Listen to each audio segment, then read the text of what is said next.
Presne tak. Ja som Kira.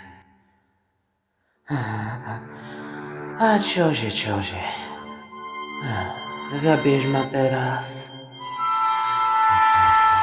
Počúvajte, ja nie len som Kira, ale aj Boh nového sveta. Kira sa stal zákonom v našom živote, tým, kto dáva rozkazy. Zo mňa sa stal sudca, jediná nádej ľudstva. Zabiť ma? No či je to správne? Prítomnosťou Kiry posledných 6 rokov prešiel svet nielen globálnou vojnou, ale aj kriminálnou zmenou 70%. Žiaľ, to nestačí, svet stále hnie. A to príliš prehnitými ľuďmi.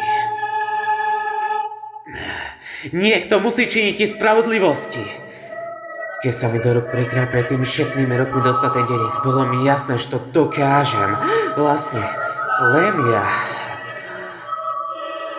Jednoznačne moje dumke leží pokrievka, že zabíjanie je zločin. Ale nie jediného spôsobu, svet potrebuje nápravu. To jarmo náleží mne. Dokážem to len ja. Kto iný by zašiel tak ďaleko a pokračoval by ďalej v tejto ceste? Len jeden. Jediný schopen to učiniť som ja.